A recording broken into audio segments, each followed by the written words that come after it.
In many quarters, there is a desperate need in America today, in America this week,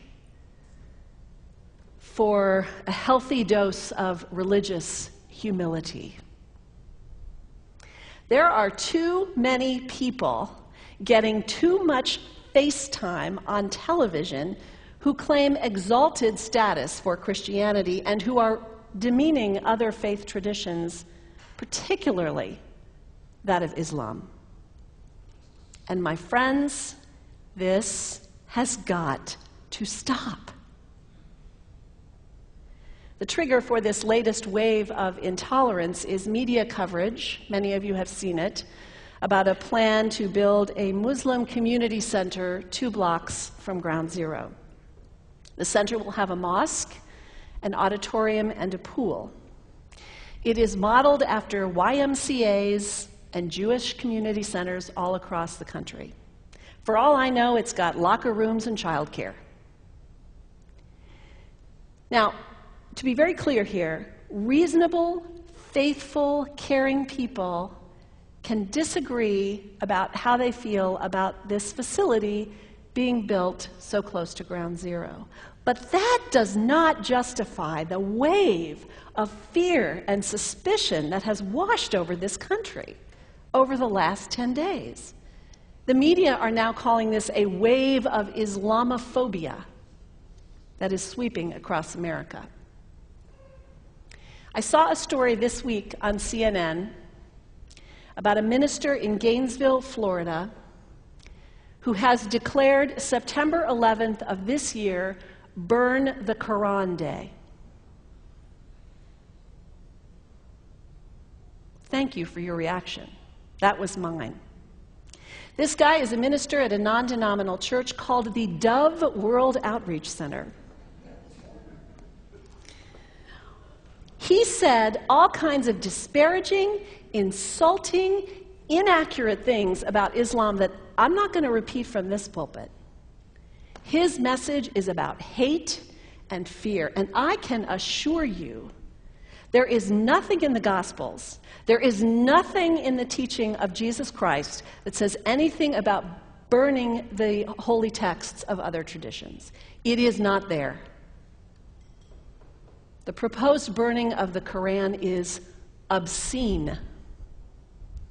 It is not the work of peace. It is not the work of understanding. It is not the work of building bridges. It is insanity. Now, the good news is there are a lot of groups, a lot of churches, even the National Association of Evangelicals, who are condemning this action and urging the church to cancel their event.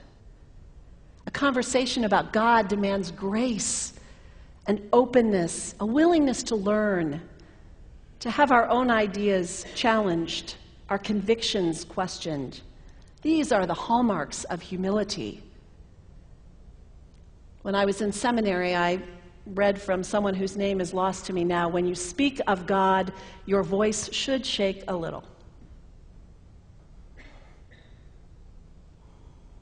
You know, Jesus had no time for religious know-it-alls.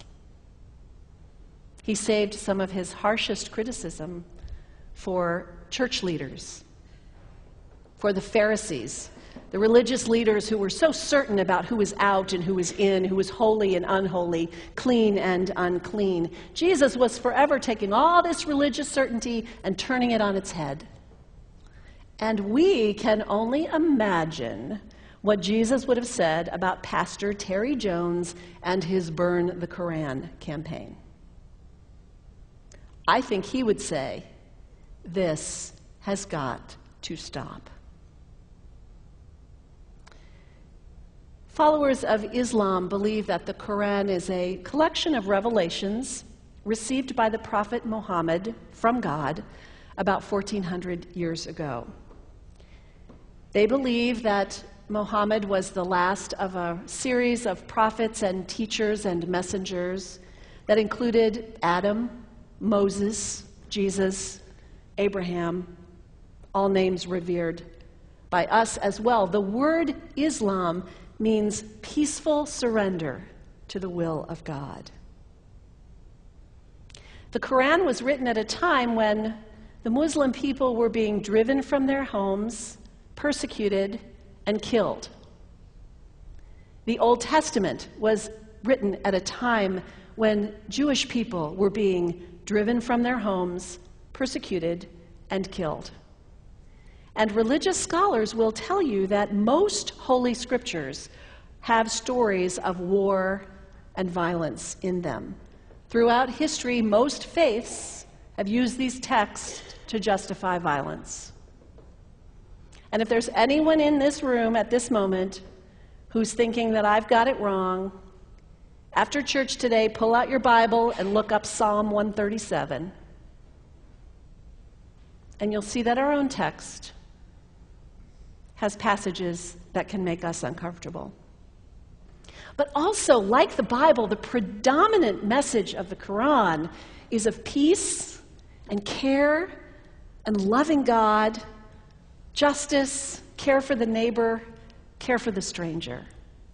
In the Bible, we have thou shalt not kill. In the Quran, we have whoever kills another, surely he is killing all of humanity. And whoever saves the life of another, surely he saves the lives of all humanity.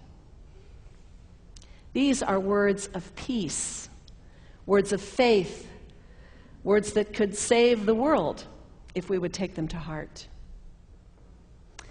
The second thing you can do, the next time someone sends you one of those emails demonizing Islam, delete it.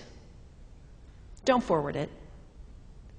Don't participate in the stereotyping. Don't give in to your fear.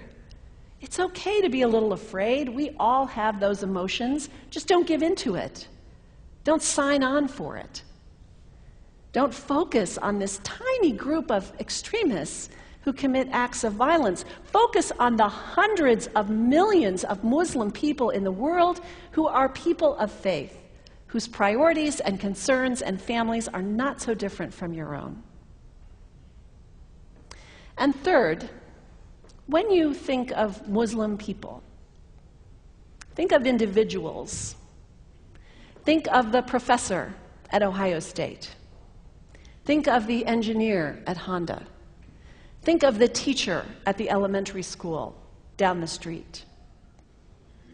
When you think of Muslim people, remember those who died on 9/11, not the hijackers. There was only a handful of them. Remember Mohammed Sunhami Hamandi. He was born in Pakistan. He came to the United States as a small child with his parents. He played high school football. He went to college.